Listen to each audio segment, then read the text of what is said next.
Phantasialand is one of the world's best theme parks. This park is located in Germany, and while it may be small in terms of land, it has some of the most immersive and unbelievable theming in the world. Each area teleports you to a different world, and that theming is accompanied by an exciting ride lineup. Phantasialand currently features 7 different roller coasters and several notable non-coasters, so in this video I will rank my top 15 favorite rides and attractions at this theme park. Number 15, Fengju Palace. This Vekoma Madhouse is the first of many themed attractions you'll find in this list. The facade is this ornate oriental palace, and then you have a pre-show with a decent ninja battle to set the story. Then the ride itself is one of the best of the genre between the theming and ride system.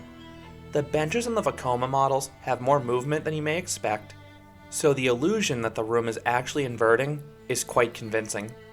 Number 14, Geisterrikscha. I love how this classic dark ride is almost always a walk-on, but it does feel dated. The ride has expansive sets with a few massive animatronics. Several scenes are reminiscent of Disney's Haunted Mansion, but this ride is very slow-paced and lacking on wow moments. Number 13, Crazy Bats. This Vekoma creation is an odd indoor roller coaster. Unlike Phantasialand's other themed attractions, Crazy Bats feels sterile. This coaster takes place in a dark, unthemed box. The one thing this ride has going for it is its length. This ride has a whopping 3 lift hills and 3,852 feet, or 1,174 meters of track, but it just doesn't do much with that length. Only a few turns offer mild force at best. Number 12, Reich. This Vekoma family boomerang is intertwined with Taron. It's sort of hard to separate the two from a distance because both coasters are black and have similarly twisted track. Reich has a tummy-tickling initial descent, but this ride is all about the visuals as you wind your way through Klugheim and under Taron. The layout may be short, but it's a decent family coaster. Up next would have been Hollywood Tour. This now closed boat ride felt like Disney's Great Movie Ride crossed with Pirates of the Caribbean. The ride began with a tiny drop before passing iconic scenes from famous films. Like Geisterrikscha, some of the sets were dated, but the source material in this dark ride was far more engaging. Number 11, Hotel Tartuffe. This themed funhouse is an attraction you may not expect to see at a major park like Phantasialand. Unlike most funhouses that have barely any theming, this one takes guests on a wild journey through a chaotic hotel. The visuals combined with a goofy soundtrack augment the abundance of effects. You have some of my favorite gags like sliding stairs, a rotating barrel, and a fast, near-vertical slide at the end. This is my second favorite funhouse in the world.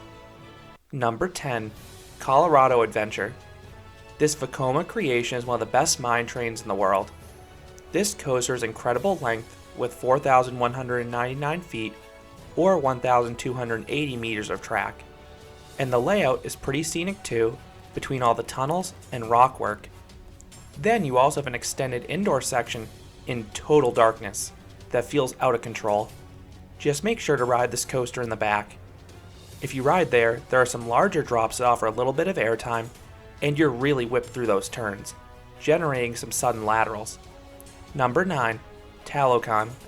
The world's best top spin is just as fun to watch as it is to ride. This Hoos creation is unbelievably well themed. You have tons of fire and water effects, plus a massive hieroglyphic wall that encases the attraction. This curved wall messes with your sense of direction, and it's super disorienting. And those visuals are paired with an intense ride experience. Talokan has 2 sets of 5 flips that pull some incredibly strong positive Gs. It feels like the ride is trying to jam you through the harness with all that force. Number 8, Mystery Castle. This is a very unique drop tower. The ride begins with a creepy queue line through a haunted castle. The scenes get darker and more mysterious as you go deeper into the castle, and I've heard the park occasionally has scare actors in there. Then the ride itself is a rare system from Intamin. Housed in a 213-foot or 65-meter tall tower, this one has some cool lightning effects on the ceiling, and the deafening air blasts are quite intimidating. The ride rapidly pulls riders to the top, and eventually drops them back down, giving a decent free-falling sensation.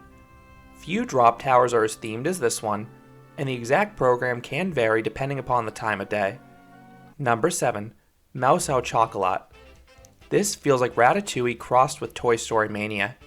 You have the same ride system as Toy Story, with a pop gun and 3D targets.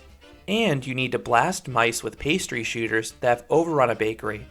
The ride is just as addictive as its Disney's equivalent, and the cartoony scenes are pure chaos. It can be a little tricky to find the high-value targets in the busy sets, but it's rewarding when you actually hit them. Number 6. River Quest. This is one of the best river rapids rides in the world, if not the best. This Hafima attraction isn't your ordinary rapids ride. In fact, there are barely any rapids. Instead, you have grand theming and 3 frightening drops. Each of those drops feels completely out of control. The first one pinballs you off the side of the drop. The second is the best, as it starts as a curving whirlpool with laterals before straightening out into a straight steep bit. Because of the speed you've built up, you get a pop of airtime in that little drop at the end, and a downright violent deceleration on the splashdown. The third drop is a small but steep one, augmented by waterfalls on both sides. All 3 drops create massive splashes, so you're almost guaranteed to come off drenched. Number 5. Windjass. This bizarre Mauer spinning coaster has 2 separate tracks, Force and Fear. Like most coaster enthusiasts, I prefer the Fear side because it has the better drops, but both sides are super fun. You get some great spinning throughout, and the drops are sweet when you take them sideways or reverse. Then each side has some special tricks I don't want to spoil here, but they're sure to leave you laughing and questioning what just happened. Number 4. Chiapas. This creation is one of the world's best log flumes. This Mexican-themed flume is stunningly beautiful. This water ride takes you over and through caves, and also mixes in the occasional dark ride scene, with the highlight being the backwards bit that feels like a dance party with the festive music and club-like visuals. The ride also features some solid drops, with the strength being the final one, which has the record for the steepest drop in a log flume. It's quite tall, so it offers a tiny pop of airtime towards the back, but that's not all. The pullout pulls some surprisingly strong positive Gs, and then you rock it over a speed hill that actually gives some floater airtime. You'll come off this one pretty wet, but it's well worth it for such a complete experience. Number 3.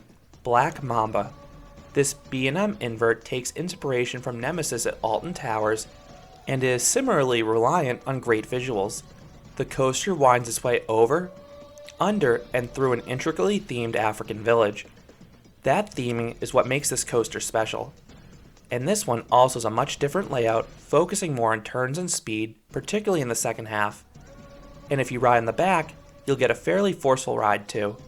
The inversions have good snap back there, and the turns and helixes also pull some solid positive Gs. I have a separate review going into more detail, but this is easily in the top half of inverts. Number 2. Taron.